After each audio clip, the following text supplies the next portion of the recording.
Supreme court ने SC ST में आरक्षण को लेकर क्रीमी लेयर की बात कही थी, जिसको लेकर पूरे देश में ज़बरदस्त आंदोलन हुई 21 अगस्त को। पटना में ज़बरदस्त लाठी भी चली, जिसमें कई दलित समाज के लड़कों ने मार खाया। लेकिन सवाल ये है कि जो दलित कोटे से विधायक बने हैं, उनके ऊपर लाठियाँ क्यों नहीं बरसाई गई? क्या वो 21 अगस्त को घरों में एसी में आराम फरमा रहे थे और गरीब के बच्चे और दलित के बच्चों को लाठियाँ खाने के लिए सड़क पर उतार दिया? बहुत बड़ा सवाल है। इस मुद्दे पर बातचीत करने के लिए हमारे साथ बोधगया विधानसभा के विधायक सह पूर्व मंत्री कुमार सर्वजीत जी मौजूद हैं। सबसे पहले सर, बहुत बहुत स्वागत है आपका। बहुत धन्यवाद आपको समर जी। हम 21 अगस्त को रिपोर्टिंग कर रहे थे, बहुत सारे दलित समाज के बच्चे सड़क पर थे, 5 साल से लेकर 25 साल 50 साल तक का। हमने कई युवा से बस एक सवाल किया कि सुप्रीम कोर्ट ने जो क्रीमी लेयर की बात कही है, वो क्रीमी लेयर क्या है? बहुत सारे नौजवान युवा जो थे वो जवाब नहीं दे पाए, वो समझ ही नहीं पाए, सिर्फ ये कह रहे थे आरक्षण खतरे में है। हम आपसे जानना चाहते हैं कि सुप्रीम कोर्ट ने जो क्रीमी लेयर की बात कही है, वो क्रीमी लेयर है क्या? What mean by creamy layer? सबसे पहले क्या है समर जी, आपने बहुत अच्छा प्रश्न किया और आपने इस बात को मान लिया कि 90% जो यूथ नौजवान दलित के बेटे हैं उनको रिजर्वेशन के बारे में नहीं पता है। तो ये कितना घातक है कि अगर दलित के बच्चों को अपने अधिकार के बारे में नहीं पता है, यह अधिकार बताने की जिम्मेवारी किसकी थी? सरकार की। आप घुमा दिए थोड़ा, हम रोकना चाहेंगे 1 मिनट। रिजर्वेशन की बात हमने नहीं की, हमने पूछा क्रीमी लेयर क्या है, उस पर गड़बड़ा गए। रिजर्वेशन के बाद वो कह रहे थे कि आरक्षण खतरे में। आगे ही तो बता रहे थे ना आप, आगे सुन लीजिए कि जब कोई व्यक्ति को अपना अधिकार के बारे में नहीं पता है 75 साल बाद, तो इसमें दोषी कौन है?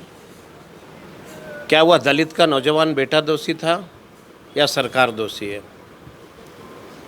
सबसे पहले ये देखना होगा कि देश दोषी कौन है। अब सवाल आपने पूछा कि क्रीमी लेयर क्या है, यही नहीं जानना चाहते हैं आप?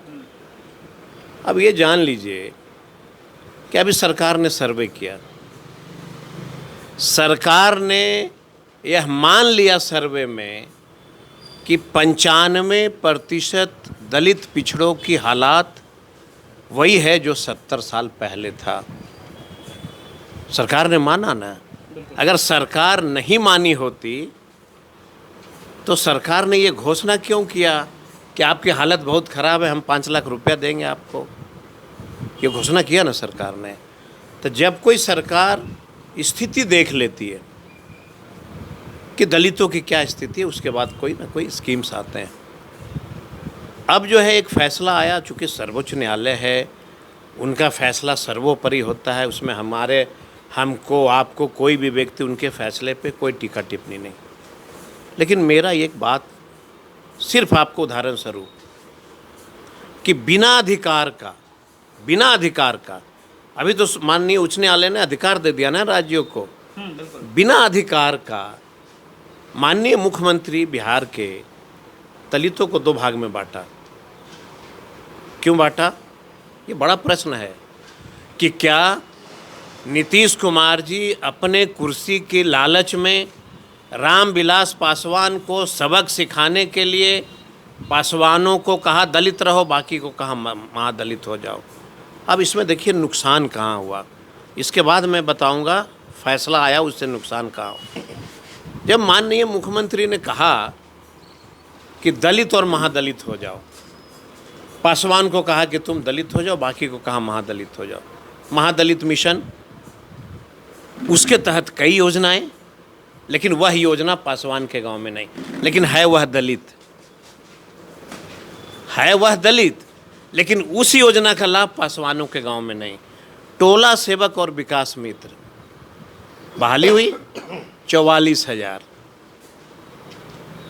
लेकिन रिजर्वेशन हमारा है, लेकिन पासवान का कोई बेटा दलित का, माने दलित हुआ तो कोई पासवान का बेटा वो फॉर्म नहीं भर सका, लेकिन रिजर्वेशन है।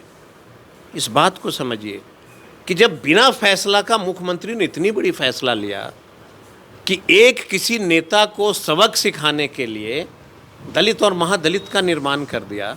अब न्यायालय का फैसला आ गया कि आप आरक्षण में आरक्षण कर सकते हो।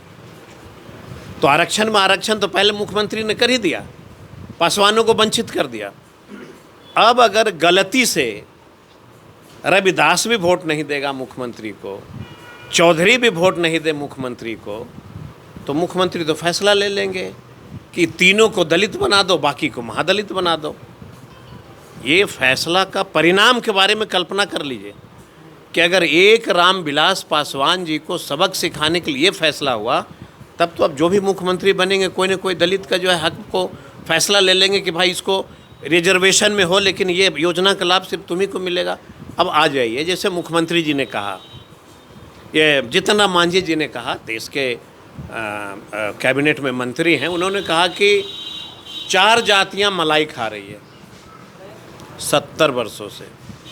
पहले तो मैं बता दूं कि किसी भी दलित नेता को यह अधिकार नहीं है कि आप अपने ही समाज को प्रतिष्ठा हनन करिए। हम 70 साल से मलाई खा रहे हैं, तो आप क्या कर रहे हैं? कौन मलाई खा रहा है 70 साल से? चलिए आप मेरे साथ गांव में, जो हालत मुसहर का वही हालत दलित का, पासवान का है, वही रविदास का, वही चौधरी का है। अब वो चाहते हैं कि रिजर्वेशन मेरा रहे, हम दलित हैं लेकिन बोध गया रिजर्व हो जाए, सिर्फ मुसहर लड़ेंगे, गया रिजर्व हो जाए कि सिर्फ मुसहर ही लड़ेंगे। हम रिजर्वेशन हैं, लेकिन कोई मुख्यमंत्री ये फैसला ले ले कि गया सीट रिजर्व रहेगा लेकिन लड़ेगा सिर्फ मुसहर। अब इसका परिणाम समझ गए होंगे आप कि यह जो निर्णय आया, इसका परिणाम किसी भी राज्य के मुख्यमंत्री के द्वारा कौन सी स्थिति पैदा की जाएगी। इसी को बोलते हैं, चूँकि हम कानूनन, नियम कानून और संविधान का पाठ आपको इसलिए नहीं पढ़ा रहे हैं, ठेठ हिंदी में मैं इसलिए बता रहा हूँ कि बिहार के नौजवानों को, देश के नौजवानों को जागना पड़ेगा। अब आपने एक प्रश्न बहुत अच्छा कहा कि बच्चे लाठी खा रहे थे, आप कहाँ थे? ठीक है, ये हमारी गलती नहीं है, ये गलती आपके ऐसे पत्रकारों का है जिन्होंने वो लिया नहीं। पटना में थे क्या आप? जिन्होंने, अब ये बताइए कि आंदोलन पूरे देश में होगा था, विधायक पटने में सब जगह नहीं, जहाँ लाठी चलता है वहाँ आप लोग नहीं जाते हैं। पहले हमको बोले दीजिए ना। आप देखिए, आप जैसे विधायक, एक मिनट सुनिए, आप जैसे विधायक नेता इतने चतुर होते हैं, आप जानते हैं कि पटना डाक बंगला चौराहा पर लाठी का व्यवस्था है, तो आप बोधगया में होंगे। आप ऐसा है सम्राट जी कि नेता अगर चतुर नहीं होगा तो आपकी नौकरी खतरे में हो जाएगी, आपकी पत्रकारिता नहीं चलेगी। नेतागिरी नहीं चलेगी, पत्रकारिता नहीं चलेगी, पत्रकारिता नहीं चलेगी। अगर हम काम नहीं करेंगे तो मेरा पक्ष और विपक्ष आप कैसे दिखाओगे? हम काम करेंगे तभी ना दिखाएंगे आप। रही विकास में या फिर घपला में। और जब ब्रेकिंग न्यूज़ कैसे देखते हैं, ब्रेकिंग न्यूज़ आप देखते हैं ना सम्राट जी, प्रधानमंत्री ने ये किया, नामों भूल गए मेरा, सम्राट समर से सम्राट बना दिया आप। 2 सवाल में गड़बड़ाने लगे। आप बताइए समर जी, तो आप देख रहे होंगे प्रधानमंत्री जी को, ब्रेकिंग न्यूज़ ये हुआ, तो रिलेशन सबका है ना। थे कहाँ आप? 21 अगस्त को हमको इसका जवाब दो, आप थे कहाँ? हम तो आपको हम अभी व्हाट्सअप कर देंगे, आपको व्हाट्सअप कर देंगे ताकि वो फ़ोटो देख के आप दुनिया को दिखा सकें। स्क्रीन पर फोटो लगेगा जो आप भेजें? हाँ बिल्कुल, मैं भेजूंगा। थे कहाँ ये भी तो बता दीजिए। हम बता तो रहे हैं कि फ़ोटो भेज देंगे आपको और वीडियो भेज देंगे हम आपको, और हम ही नहीं, आरजेडी के कई ऐसे एमएलए हैं जिनका भी फुटेज भेज देंगे। क्योंकि आपको नहीं मालूम होगा, आप सभी एमएलए का व्हाट्सअप चलता है और कौन एमएलए कहाँ था। अब दूसरा एक सवाल मेरा है, एसडीएम के लाठी खाने का वीडियो हमने देखा, लेकिन ना किसी विधायक का लाठी खाने का। एक प्रश्न और सुन लीजिए, आप पत्रकार हैं और हम लोग सब सम्मान करते हैं। अगर हम बहुत होशियार होते तो किसी में इतनी ताकत नहीं थी कि मेरी रिजर्वेशन को कोई छेड़छाड़ किया होता। किसी व्यक्ति ने डाल दिया कि आज बिहार बंद, हम ही डाल दिए। ये तरीका होता है, कोई भी चीज़ संगठन के थ्रू चलता है। संगठन, राष्ट्रीय जनता दल एक संगठन की पार्टी है, भाजपा संगठन की पार्टी है। बंद करने वाले जो हमारे भाई थे ना, उन्होंने भूलवश कहिए या जो कहिए, देश के तमाम वैसी पार्टियों से सहयोग नहीं मांगा, और यही नतीजा इसके पूर्व में भी हुआ था। वो दिशाहीन आंदोलन था। मैं बार बार लोगों को कहा कि रिजर्वेशन पे अगर खतरा हो रहा है, इसमें दोषी कौन है? आप हैं, समर जी थोड़ी हैं, नीतीश जी थोड़ी हैं, प्रधानमंत्री थोड़ी हैं। इस देश का तमाम दलित स्वयं दोषी है। अपनी वोट की कीमत को बिहार के मेरे दलित भाई नहीं समझ पा रहे हैं कि हमको इसका प्रयोग कहाँ करना है। चूँकि राजनीति एक ऐसी चीज़ है कि इस धरती पर किसी भी समाज को भाईचारे के साथ रहने नहीं दी जाती है। जैसे चिराग जी, उनको जिम्मेवारी मिली कि भाई उस समाज को मेरे साथ खड़ा कर दो। जीतन राम मांझी जी को जिम्मेवारी कि तुम अपने समाज को मेरे साथ खड़ा कर दो। और कहाँ किए? खड़ा किए। उसका नतीजा क्या हुआ? मेरे ही दलित भाई, जिनको गया जिला के तमाम सभी दलितों ने वोट करके और देश का मंत्री बना दिया, और मंत्री बनते उन्होंने कहा कि इन लोग मलाई खा रहे थे। ये जो लड़ाई आपस में जो मनमुटाव है, इसका फ़ायदा लोग उठा रहे हैं। अंत में मैं आपको यही कहूँगा, हम कई बार लोगों को कहा कि क्यों इतना डिबेट कराते हो रिजर्वेशन पे, देश की जातीय जनगणना करा लो, और अगर आपकी आबादी 2% है तो बिहार में आप 2 सीट ले लो, बाकी सब छोड़ दो, हम लोग जनरल में लड़ लेंगे, हम आपको रिजर्वेशन दे देते हैं, आबादी के अनुसार फैसला कर लो। अगर मेरी आबादी बिहार में 40% है, 50% है, तो भैया 40 सीट में 35 हमको दे दो। आपको अगर इतना ही परेशानी है मेरे रिजर्वेशन से, तो तुम ही ले लो रिजर्वेशन, और आबादी के अनुसार तुमको हम सीट दे देंगे। क्या दिक्कत है हमें? अच्छा, एक बात बताइए, आपके समाज के वैसे लोग जैसे आप करोड़पति हैं, हाँ या ना? ये कैसे आपको हम बता दें कि हम करोड़पति हैं? ये चुनावी हलफनामा जो आपने दिया था सांसद के चुनाव में, उसमें क्या लिखा हुआ था? आप बता दीजिए एक बार। उसमें लिखा हुआ था कि हमारे पास बैंक में करोड़ रुपया है। कितनी की संपत्ति आपने दर्शाई थी? ये किसने बनाया है? ये संपत्ति किसकी थी? मेरे पूर्वज की थी कि सर्वजीत ने बनाया था? ठीक है, पूर्वज की थी, बिल्कुल मानते हैं, पूर्वज की थी ना? ठीक है, मानते हैं। ये आपने मान लिया ना? ठीक अब है। एक मिनट, उसका हकदार कौन है? आप है ना? मैं आपको बता देता हूँ।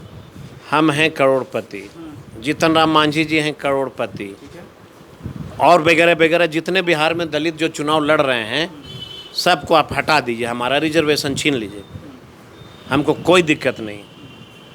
किसको दीजिए?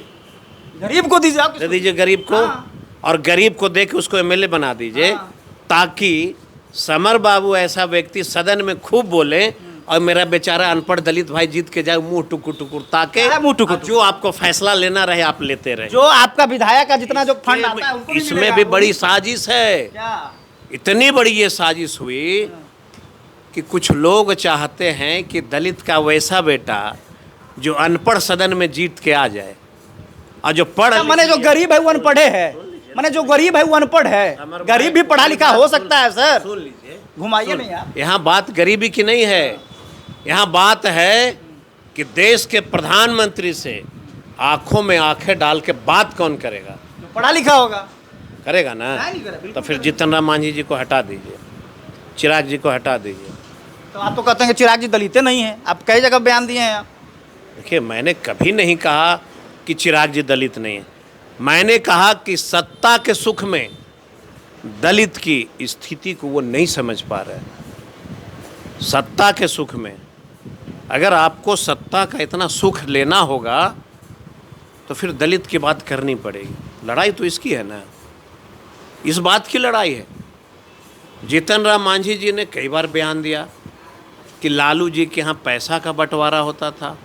अब ये बताइए कि जब लालू जी के यहाँ पैसा बंटता था, उस समय माप तौल मंत्री मांझी जी हुआ करते थे, तो बंटवाता कौन था? भाई कैबिनेट के आप हिस्सा थे तो उसमें आपकी हिस्सेदारी थी।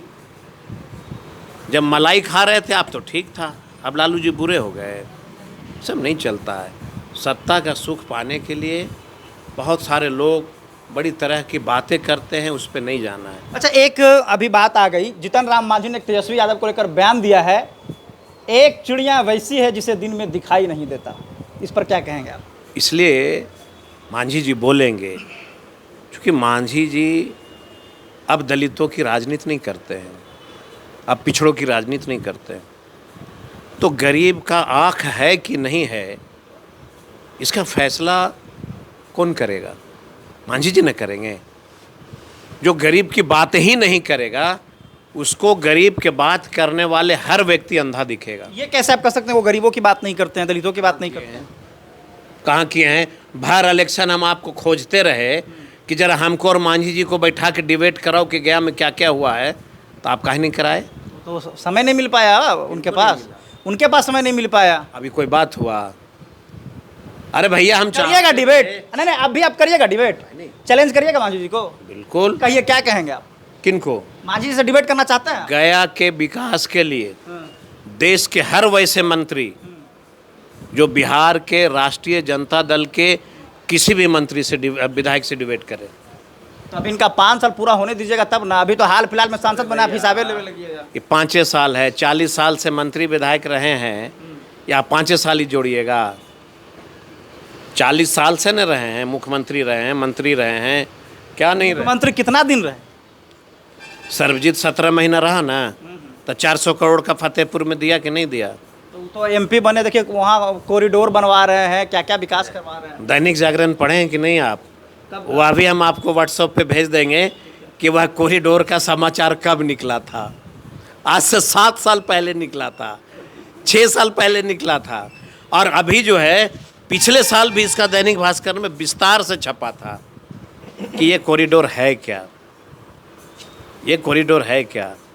और जब तेजस्वी जी पर्यटन मंत्री बने, एक बार उनका जो है मैनिफेस्टो पढ़ के देख लेना, फिर समझ में आ जाएगा कि कॉरिडोर क्या होता है और बिहार के पर्यटकों के बढ़ावा के लिए तेजस्वी जी ने क्या क्या किया था। ये दोनों में समझिए हमेशा कंपैरिजन करना चाहिए। देखिए, हमको आजकल एक प्रचलन चल गया है एक दूसरे के ऊपर कटाक्ष करना, हम वो पसंद नहीं करते हैं। आपने क्वेश्चन किया है तो मैंने चर्चा किया, कटाक्ष का यहाँ पे कोई जगह नहीं। जगह सिर्फ यही है कि आप लोगों के लिए काम करिए, काम करना चाहिए लोगों के लिए। आपको अगर जनता ने मैंडेट दिया है, काम करिए। अब किसी को आप अंधा कह रहे हैं, वही अंधा जिसको आपने अंधा कहा, वही अंधा हमारे पिता तुल्य मांझी जी के बेटा को तिलक लगा के एमएलसी बनाया था, वही अंधा था ना। जब तिलक लगा रही थी राबड़ी देवी, उसमें उनका बेटा अंधा नहीं था, अब अंधा हो गया। मांझी जी बोधगया से राष्ट्रीय जनता दल से एमएलए बन रहे थे, तो तेजस्वी जी और लालू जी अंधे नहीं थे? ये सब बेकार की बात है। सबको सम्मान दीजिए, तेजस्वी जी हों वो भी सम्मान पूर्वक है। चलिए फिर से और बिहार का जरा कोई एक नेता हमको बताइए, एक नेता, जितना लोग बोलते हैं टीबिया में, एक नेता का नाम बता दीजिए जिसकी हैसियत हो कि अपना जिला में भी 4 को वोटवा दिला दे।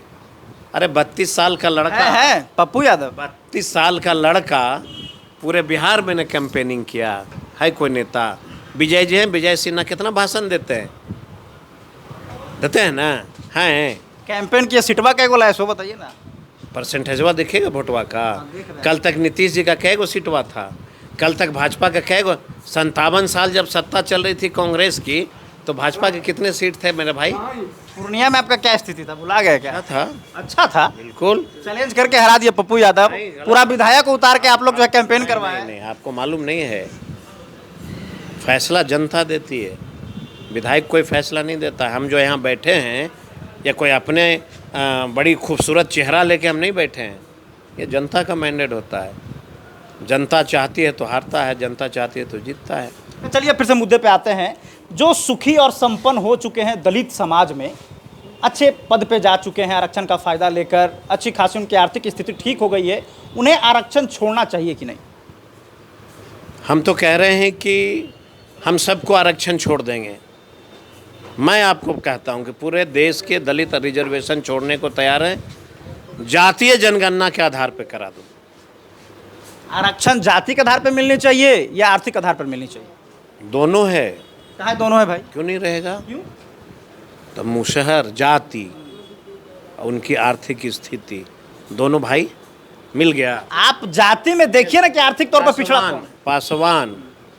पासवान जाति आर्थिक स्थिति, रविदास जाति आर्थिक स्थिति, बिना जाति की आर्थिक स्थिति कैसे खोजिएगा? डायरेक्ट आर्थिक स्थिति देखेंगे तो क्या दिक्कत है? कैसे किया तो हमने, जैसे आप जाति का आरक्षण, आपकी स्थिति देख के 10% का रिजर्वेशन मिला ना, हमने विरोध तो उसमें किया। क्राइटेरिया बना ना, हमने विरोध उसमें किया। क्राइटेरिया बना कि नहीं कि अगर कोई फॉरवर्ड समाज में अगर किसी का 8 लाख से ज्यादा इनकम है तो वो आरक्षण के दायरे में नहीं आएंगे। कहाँ हैं हम? कहाँ हैं? सरकार ने कह दिया कि 95% लोग की वही स्थिति है।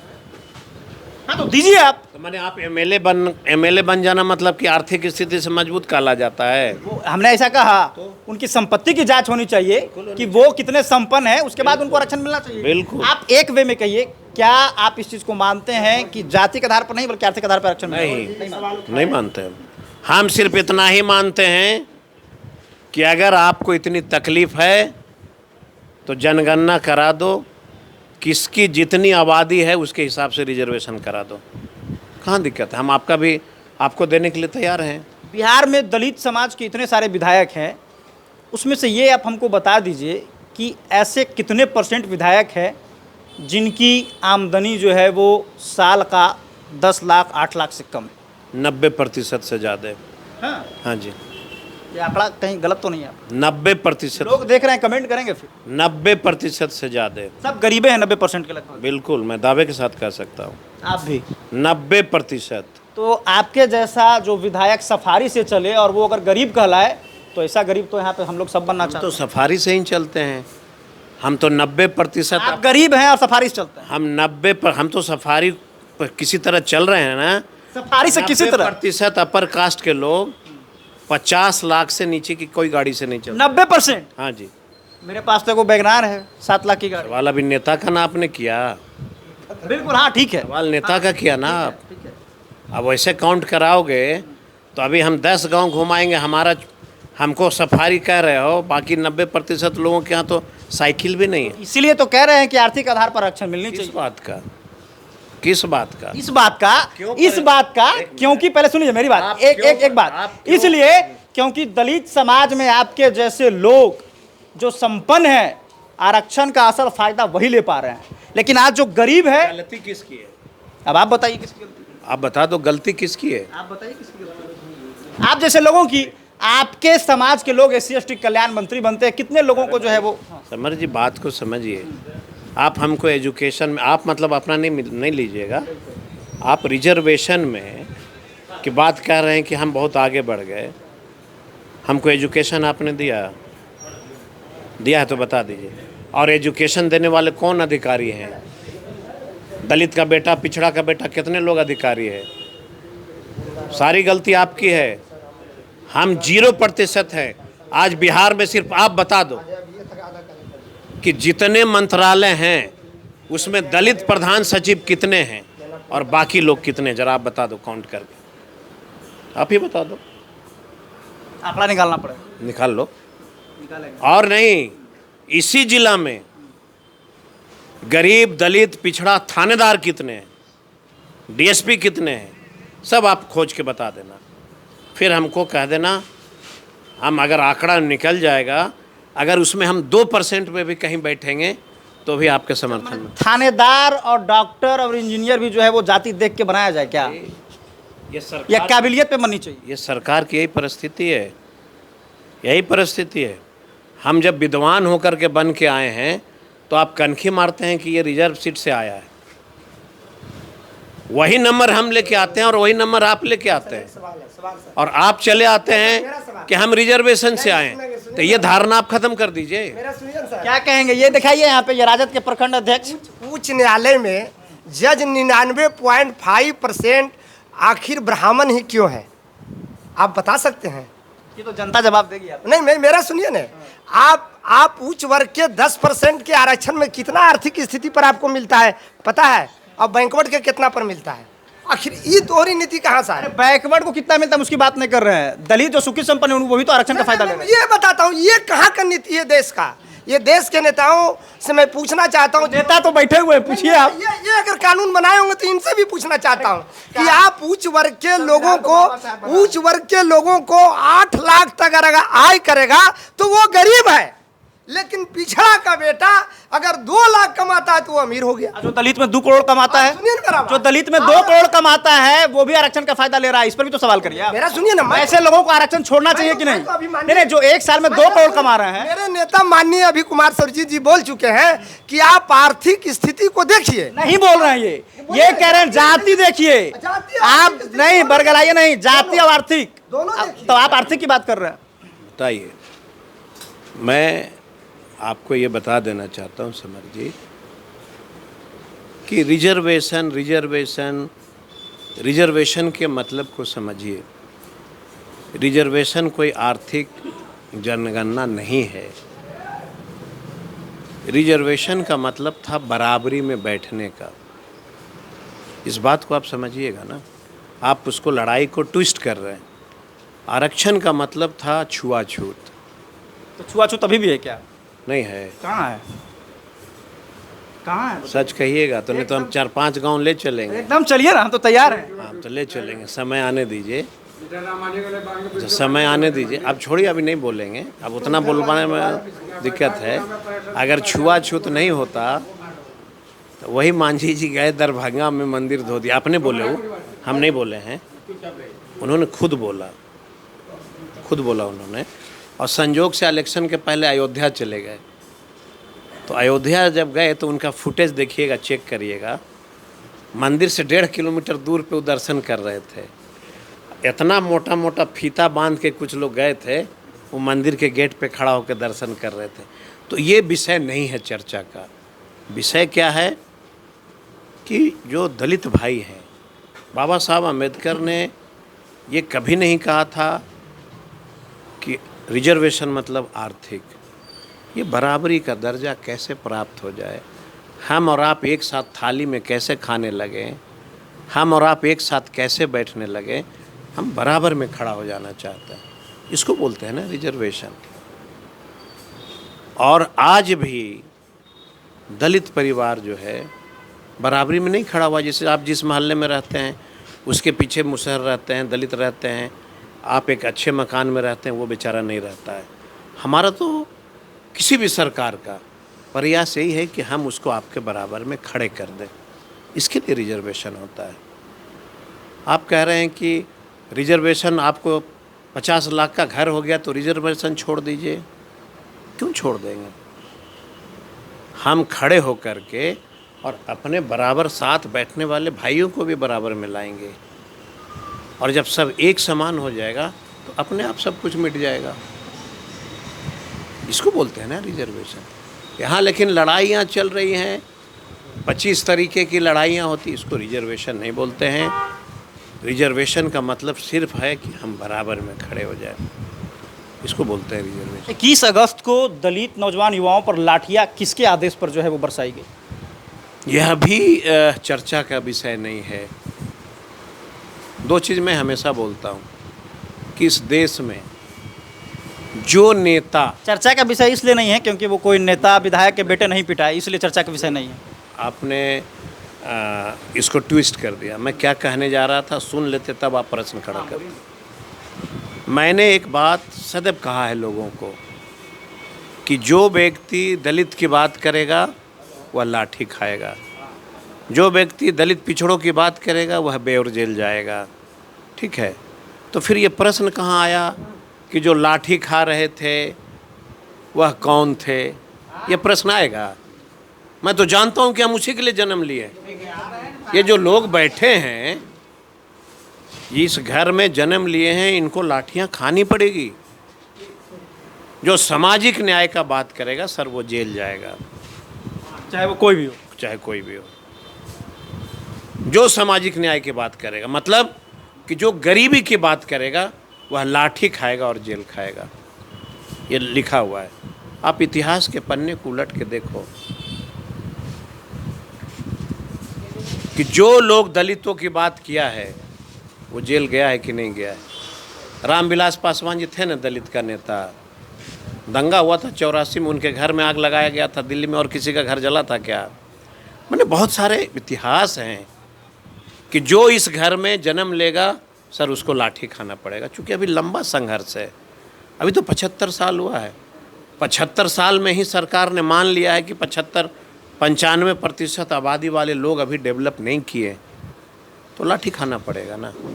आगे बढ़ने के लिए आपको लाठी खानी पड़ेगी।